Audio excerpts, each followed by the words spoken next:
No, look, the last clip I did 42 minutes instead of 30. I'm sorry, and so, but I am a bit involved in this, and I am tired, and I do want to finish this, and I'm literally not even halfway through. So it looks to me as though this is going to take about 10 clips. But I mean, it needs to be done. So we'll carry on. We'll press on, press on. Where's the button? There it is. Remembering the measles outbreak killed more than 80 children in Samoa and put 380 Aucklanders in hospital. I hear that New Zealand has an epidemic of measles right now. Shock horror. By September that year, she's appearing on an online Australian anti-vax program. And there's precious little information in any of these reports as to how to support someone with measles other than get vaccinated. Claire, thank you so much for joining us on the podcast. How are you, sister?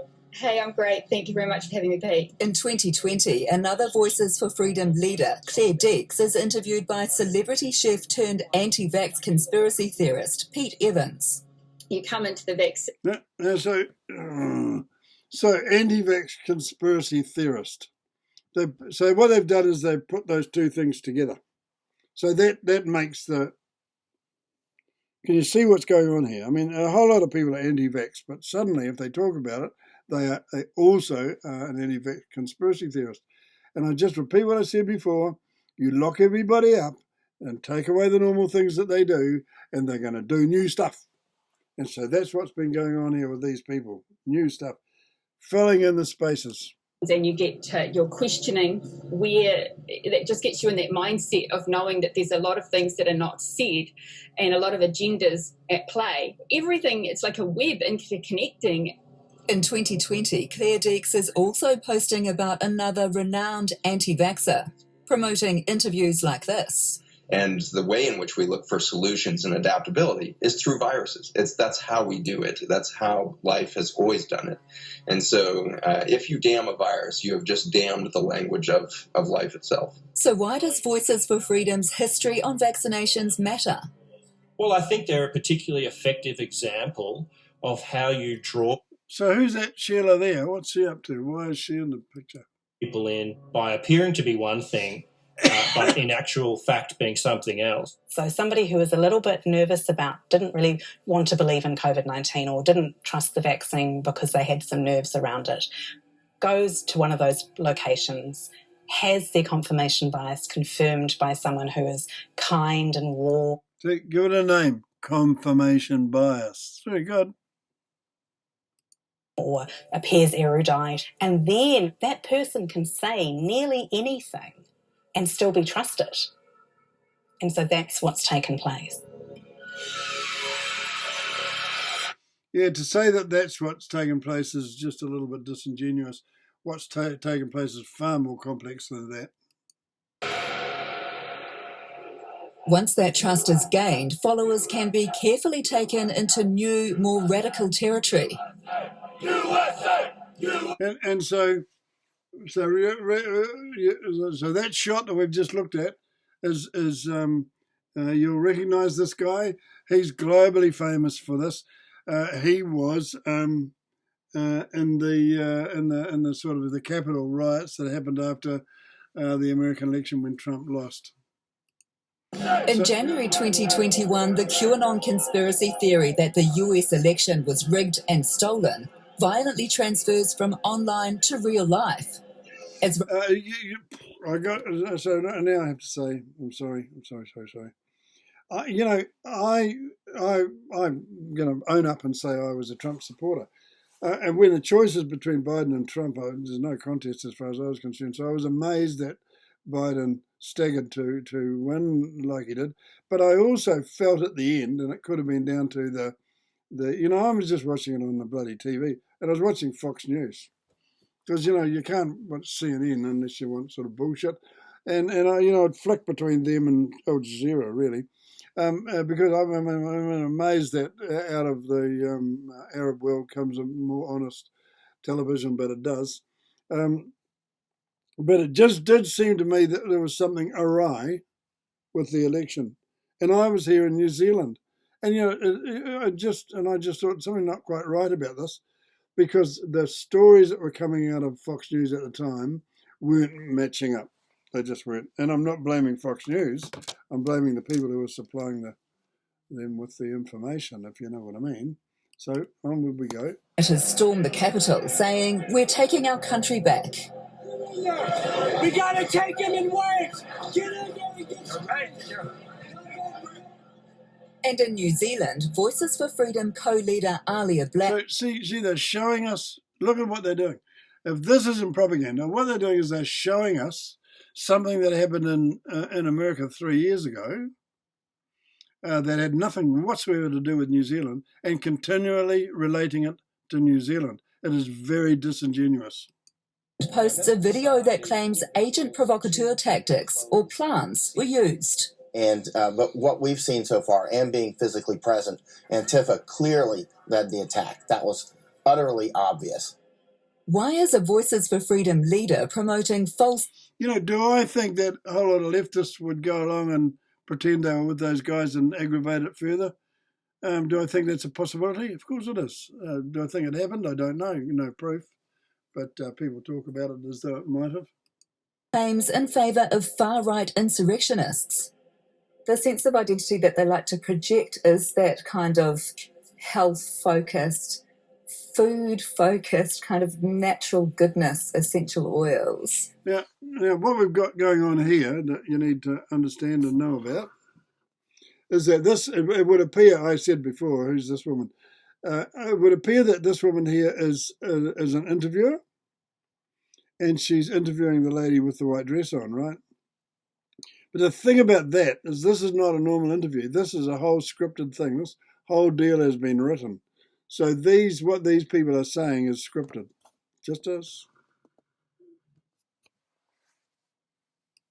So how does that fit? Yeah, I mean, the role of women and wellness in fascist and proto-fascist movements has always been... So suddenly they've all become fascist and proto-fascist, right? I've seen that picture there before. It's been often used for some reason. Really significant, even in Italy and Germany. So what they're showing you now, that's why I recognise it, because I watched the History Channel. This is clips from prior to World War II and the rise of Nazism, and if anything in this equates with Nazism, it's this video, not what it's about.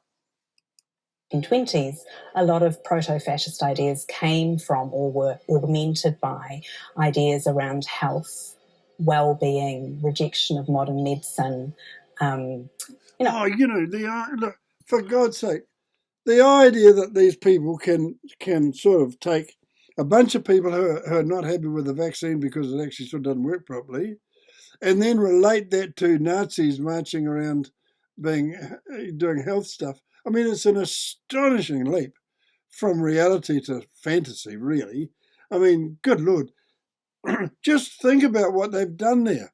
They've gone back and they've got some clips of 1920s, 30s Germany, where one of the worst bloody crimes in the world's history was developing, and they're trying to equate that with a whole bunch of people who don't want to have the vaccine because they don't trust it. I mean, the difference is astonishing, and the fact that these people can do this blows me away. It just does. Good God. Because obviously if you are an Uber race, then you don't need modern medicine. Are you saying Voices for Freedom are agents of fascism? All of Voices for Freedom are agents of fascism. Give me it. The different groups that we see in New Zealand at the moment have features of fascistic ideas around. And so isn't that interesting? Features of fascism, features of fascistic ideas, and this here, that as I see this, when I watched this yesterday, it absolutely reminded me of all the stuff that I learned about Hitler and Goebbels and the propaganda system that was instituted in Germany to convince people to do what they're doing. This is the closest thing, this video that New Zealand On Air have made with the Responsible Journalism Fund is one of the most irresponsible things I've ever seen in my life to be sort of put on the New Zealand public. Power and control, and then features of white or national identity ideas that are related to fascism. If a Voices for Freedom link to fascism seems unlikely, it's not to fascists. Stuff Circuit has seen transcripts of messages between former National Front leader Kyle Chapman and others about potential... So we're back to Kyle Chapman, you know, a Nazi of old. We all know what he is.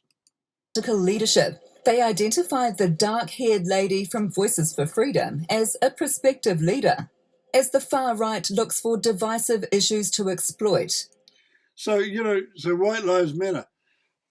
You can't look at that sign in a vacuum. That sign, excuse me, that sign came out of the Black Lives Matter movement. That was a response to the Black Lives Matter movement, because a lot of people were offended by the idea that saying Black Lives Matter and turning that into a great big organisation implied that white lives didn't matter, if you know what I mean. In the minds of some people, saying Black Lives Matter is different to saying all lives matter, and white lives matter is a simple response.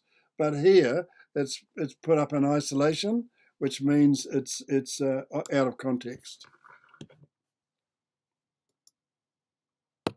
Wrong one.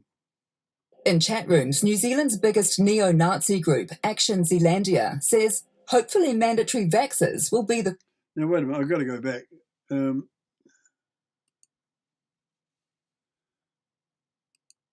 They identified the dark-haired lady from Voices for Freedom as a prospective leader, as the far right looks for divisive issues to exploit. In chat rooms, New Zealand's biggest neo-Nazi group, Action Zealandia, said... I'm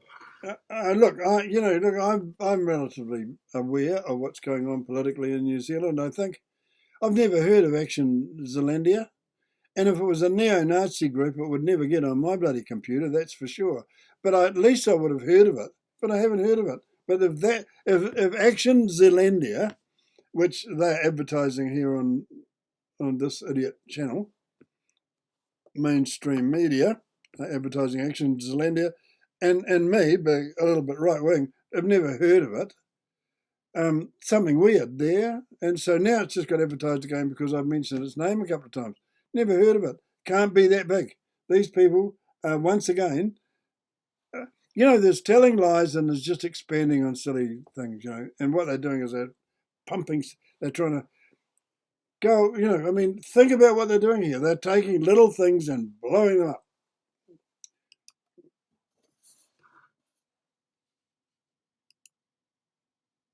God, I've lost it.